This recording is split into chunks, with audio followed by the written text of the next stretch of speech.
We are with Representative Mary Helen Roberts with the 21st District. How are you? I am fine. I'm enjoying the sun here in beautiful downtown Olympia. This is the last week of session. It is supposed to be. Let me ask you about the DUI bill. You serve in that committee and you've been listening to all the hearings. What's up with that bill?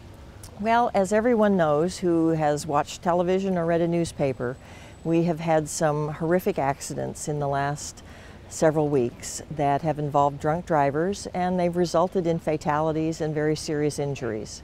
And the reaction to something like that often is, how did our laws let this happen? Why aren't we being tougher? And Washington is fairly strong in its drunk driving laws, but we feel that we need to take a closer look at repeat offenders and raise the level of penalty so that if this is a third offense for you, or if it's a second offense, you are definitely going to do some jail time. And the bill is not in final form because there's a lot of discussion about what's not only the appropriate penalty, but who's going to pay for it. And that's what happens when budgets are tight at the state and local level.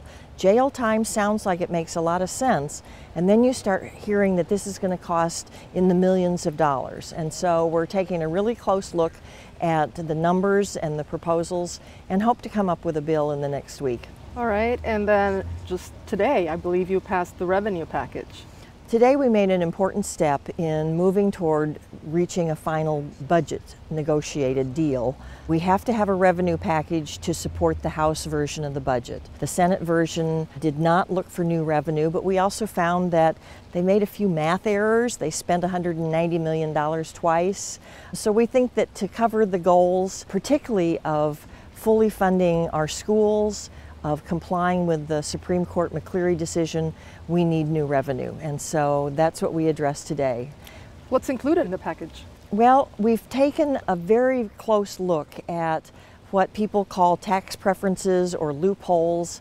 We've also looked at the studies that come out of a citizen advisory group, JLARC, the Joint Legislative Audit Review Committee. And we have lots and lots of tax loopholes and preferences, but we've gone through the ones where particularly there was a sense that if they have this tax preference, these results will occur, and those results haven't occurred. And so we're saying, if we're not getting our money's worth by saying you don't have to pay taxes, it's time that you start paying those taxes.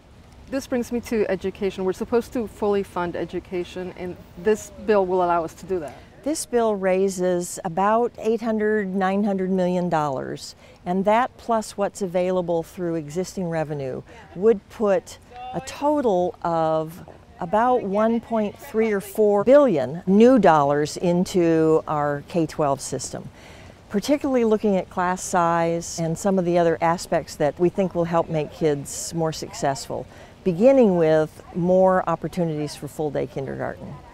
Okay, now this is supposed to be the last week of session, but right. Does it look like you guys are going to finish on time? You know, I'm not one of the negotiators, so I'm not sure, but I think we are at least being very clear about what our priorities are.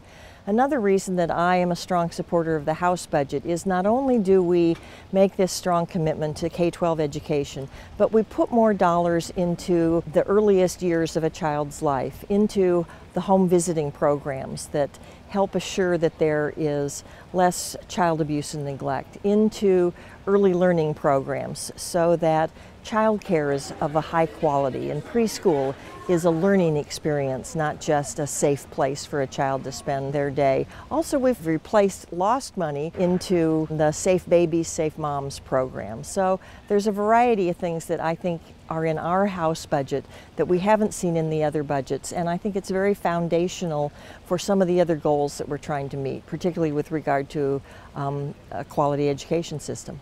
And not only do we have the operating budget to pass, but then we've got a capital budget and a transportation budget. So there still is a fair amount of work to do. All right, well, thank you very much for your time today. And thank you.